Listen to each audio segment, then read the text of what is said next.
Hi, I'm Peter Rose, founder of Longwood Currency Trading. How to learn to trade Forex.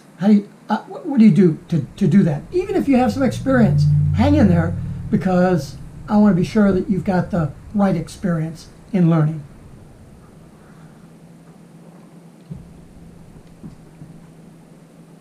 If you were going to learn how to drive a car, what would you do? What are the main two things that you do? First, you'd learn how to drive, and then you'd learn the characteristics of the particular kind of car or vehicle that you're going to drive and do that. So it's a two-step process. I learn how to drive, and then if I'm going to drive a stick, I got to learn that process. If I'm going to drive automatic, I got to learn that process. If I've got to learn to drive a car with the engine in the front as opposed to in the back, there are different driving considerations for that, posi traction and all that other kind of stuff that are specific to the kind of car that you're driving. The first thing that you want to be sure that you've done in your Forex journey is to learn how to trade. Let's just forget about the Forex for a minute. This is learn how to trade, because you're going to be trading Forex. If all you do is learn how to trade Forex, you won't be able to transfer that as easily into commodities, for example. We don't have lock limit rules in Forex. You do in commodities. What happens if you go in there blindly trading like Forex and you don't know that? However, if you understand trading and you understand what a lock limit is, or you understand what a uptick rule is, or all the other stuff that's problems with the other markets, if you want to trade the DAX, you can't just trade the DAX. You have to know how to trade and then say, well, what are the characteristics of the DAX market? Or bunds, or T-bills, or silver, or Kansas City wheat, or currencies, or old tires. Everybody gets excited about trading. You know, you're going to sit there and get hemorrhoids at your computer as you're banging bid-ask orders in, and you're trading at 200 to 1, and you're going to get rich. I hear that all the time from people that want to trade or are trying to trade. Oh, I've been trading in demo and I've been making XYZ, and I'm using all this real neat technical thing that somebody has showed me. It's a, I don't know, 55 period MA crossed with whatever the RSI is doing. I don't know what all this stuff is. But bank traders and institutional traders don't use any of that stuff. What they do when they come on board to an institution is they learn how to trade. And then they're put on a desk. Could be a dollar desk, could be a desk managing hedge fund type portfolios. The primary thing to that is learn how to trade. Well, Peter, how do you learn how to trade? Well, if you're going to trade Forex, you can learn how to trade by learning how to trade Forex. The problem that you're being presented with out there is you don't know the difference between whether you're learning how to trade as with Forex as the vehicle that you're learning from, as opposed to just learning how to trade Forex. If you don't understand how to separate that, you won't be a good Forex trader either, because you don't understand market and order flow and the rules of the road and all the other shit that goes with trading. I don't want to beat this to death. It's not worth beating to death, because you're bright, you're intelligent. Just don't be so overexcited that you hear somebody saying, oh, like this fool that's advertised on YouTube now, this brand new indicator, buy when it's blue and sell when it's red. And you see these long trends of blues going up and trends of red going down, and it looks great. It's not a new indicator. It's a fucking Heiken-Hashi chart.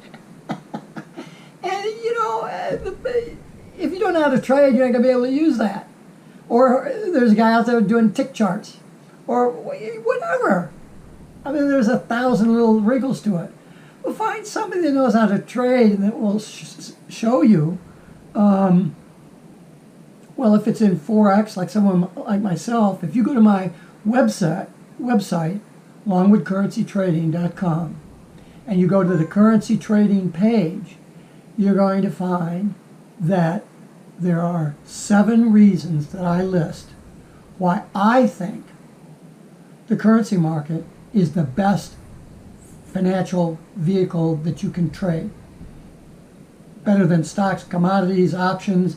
I did real estate for 40 years. I would never do real estate again. Even if I was in my 20s or 30s, I would never do real estate again.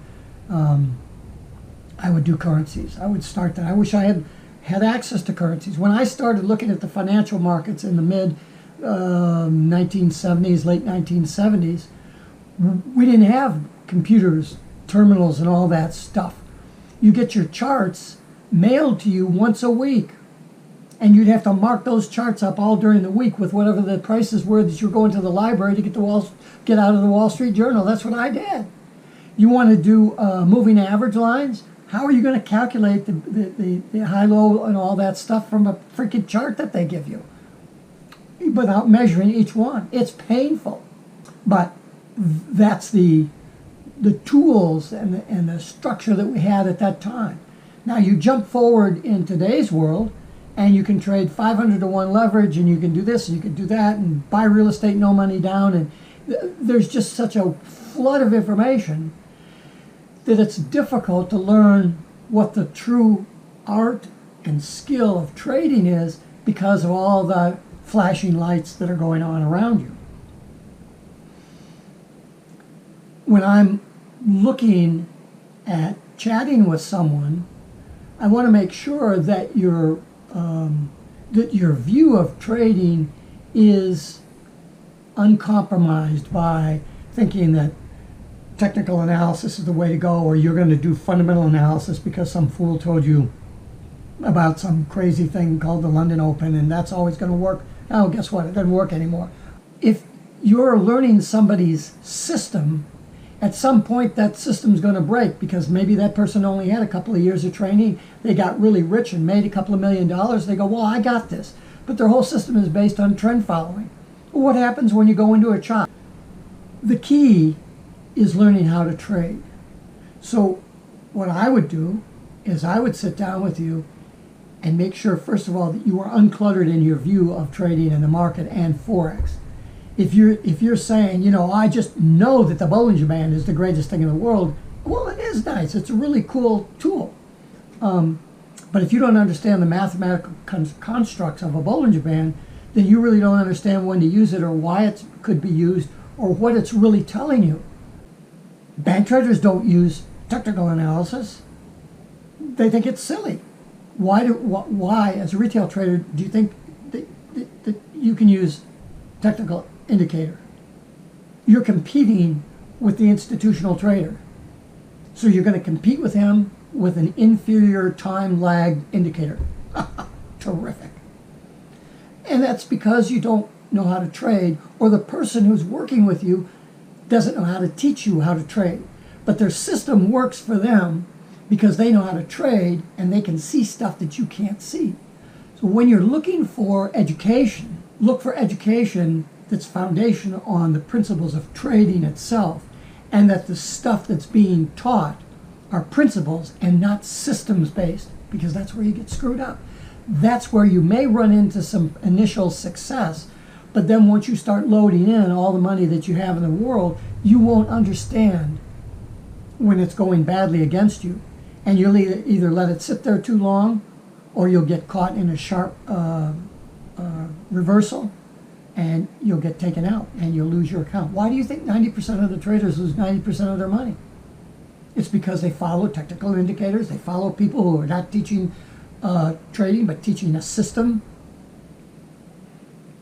That's why they fail, because they don't know how to trade. They don't know how to look at the market as a collective experience of order flow created by people that are actually needing to transact business in different currencies.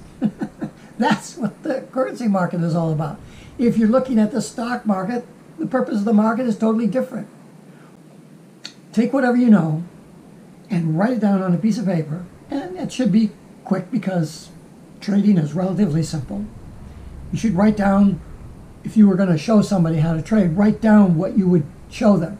What is it that you would show them? And you start showing them stuff like RSIs and Bollinger Bands and it's Tuesday and non-farm payrolls are coming out tomorrow, or whatever it is. If that's what you're going to have to show them in order to show them how to trade, then the deficiency rests in you. And that's not your fault. It's in the fault of the person who you went to get your trading, that they didn't fill in all the blanks. I don't purport to have all the answers. I just did a video about that. I don't have any answers. I don't have any answers.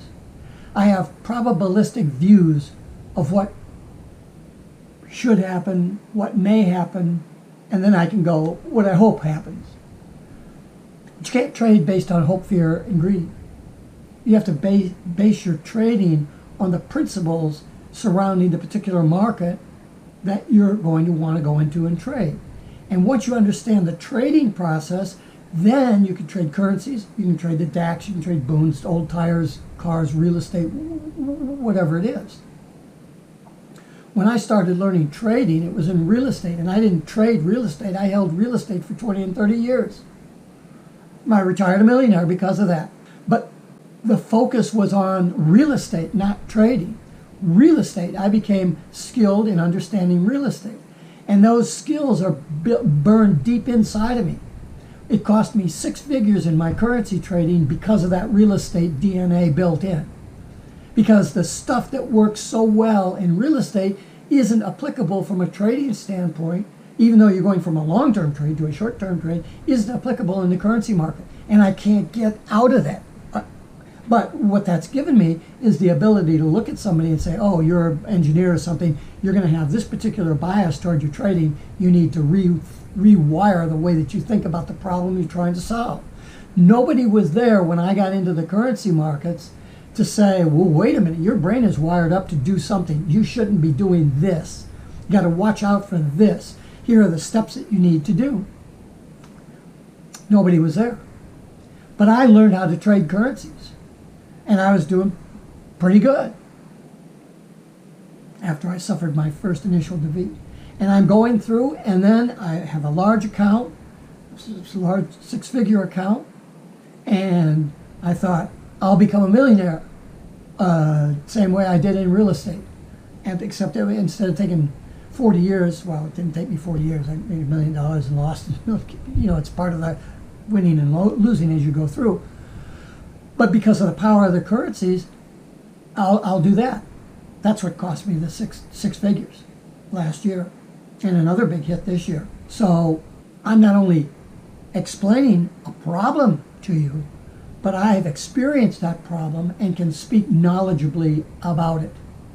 And I'm just trying to help you understand that your primary goal has to be to understand trading, and then how the particular financial vehicle that you're trying to trade fits into that on a principle basis